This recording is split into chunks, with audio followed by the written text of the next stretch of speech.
bonne soirée à toutes et à tous. Vous êtes avec nous sur Média. Gilles Média reprend ce soir bien évidemment avec le professeur Mamoun Moubarak Delebi et une autre thématique, un esprit dissipé. Donc professeur Mamoun, bonsoir. Bonsoir Yasmine, vous allez bien Sidi? Alors on parle souvent d'esprit dissipé chez l'enfant, mais il arrive aussi qu'un adulte ait un esprit dissipé. La seule différence réside dans le fait qu'il n'a pas en fait d'instituteur pour le remarquer. Parce qu'en général, la réflexion vient des instituteurs et des institutrices.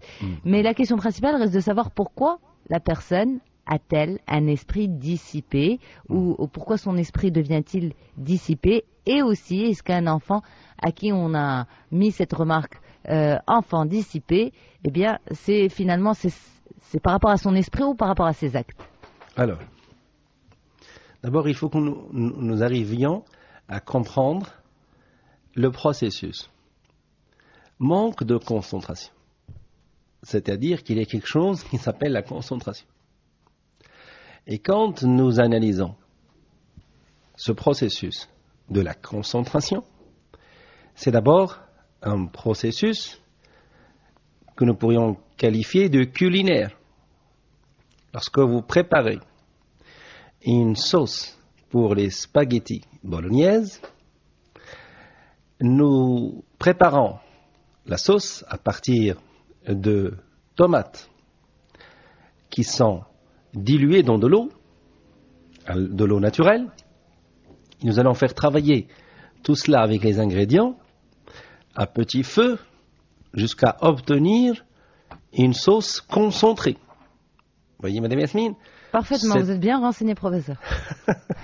Je suis un fin gourmet et j'ai fait mes 4 guerres de cuisine quand j'étais étudiant. D'accord. Donc, la plonge, on a commencé par la plonge, le service, ensuite le nettoyage et après la cuisine. Et le fait que ce travail de petit feu dans le temps et le chef qui remue la petite sauce, ça s'appelle faire travailler la sauce jusqu'à ce qu'on obtienne un produit concentré. Pareil lorsque vous préparez une glace vanille. Pareil pour tous les mets. Il faut partir de quelque chose d'assez dilué pour amener un produit concentré. Maintenant, si nous transposons à l'esprit humain, c'est quoi l'eau et c'est quoi le produit concentré et c'est quoi le petit feu, c'est quoi la mise sur le feu? Mais le produit, ce sont le discours, le langage, ce sont les mots. Cet enfant qui va apprendre à parler, à partir d'1 an et demi, il commence à balbutier, 2 ans, il commence à formuler des phrases, et petit à petit, il se met à parler. Maintenant, ces mots, ce nombre de vocabulaire, sur la durée qui est de 2 à 5 ans, voire 6-7 ans, nous, les parents, nous sommes subjugués quand nous les voyons utiliser beaucoup de mots, quand nous les voyons acquérir beaucoup de vocabulaire. Et on ne fait pas attention, est-ce que ces mots, est-ce que ces phrases sont installées au niveau de son esprit, et est-ce que l'enfant en fait un schéma? Est-ce qu'il en fait des images imagées de son esprit? Est-ce qu'il crée des concepts? Ou est-ce que c'est juste du verbiage? Mais le fait même de l'utiliser, ou d'utiliser un mot, une phrase, dans un contexte, dans le bon contexte, c'est une conceptualisation déjà, non? Il y a des enfants, madame, même des adultes, qui vont vous parler, mais qui ne visualisent pas la même chose que vous. Parce que la capacité à abstraire, l'abstraction, c'est un apprentissage, madame. Lorsque vous allez dire à quelqu'un, oui, tout à fait, mais vous essayez de m'induire, est-ce que vous allez obtenir la même chose? Est-ce que le message ici va être vu et perçu de tout le monde de la même manière? Lorsque nous allons parler avec une utilisation de l'implicite, vous allez utiliser une métaphore pour adresser un message implicite. Mais il faut déjà une certaine connaissance.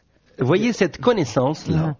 Voyez cette connaissance, c'est ça le travail que fait le chef cuisinier. Il sait, le chef cuisinier connaît le résultat. Il connaît ce qu'il va obtenir, c'est-à-dire cette sauce concentrée, le goût, la couleur, la texture, il la connaît. Il en a une image à l'avance. Et il va faire un déroulement par des étapes et l'obtenir. Soit elle est exacte et il va dire c'est une sauce réussie, soit elle est décalée et il va dire c'est une sauce ratée, parce qu'il en a la finalité. C'est ça la projection. Lorsque nous nous projetons dans l'avenir, lorsque nous faisons des plans, nous avons de l'argent, nous avons envie de faire ça et ça et ça, on crée des projections. La projection, c'est un résultat à venir que nous connaissons déjà. Et le fait que nous le connaissons déjà, nous avons ce que nous appelons un plan, un prévisionnel. Il en est de même pour l'enfant. Lorsque l'enfant dit à ses parents, voilà, j'invite mes amis à la maison, nous allons jouer l'après-midi. L'après-midi pour l'enfant n'a pas la même durée que la durée des parents. Les parents, pour eux, l'après-midi, c'est après le repas et au maximum 17 heures. Pour un enfant, l'après-midi, c'est juste après le repas. Voilà. Moi, je me rappelle que c'était ça dans ma tête. L'après-midi, on a fini de manger, c'est l'après-midi. Vous voyez? Donc, nous devons approcher le contenu de l'abstraction de l'enfant.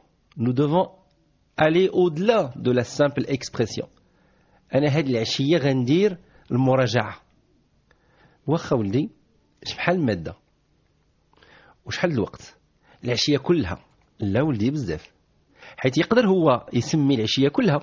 هو غادي يكري ان انترفال فيه de 2 heures jusqu'à 17 heures. اللي هنا العشية l'après-midi c'est ça. C'est à partir d'au-delà de midi jusqu'au coucher de soleil. Et après c'est la soirée qui démarre. Donc lorsque l'enfant dit هاد العشية أنا غنراجع. هاد العشية غنقرا.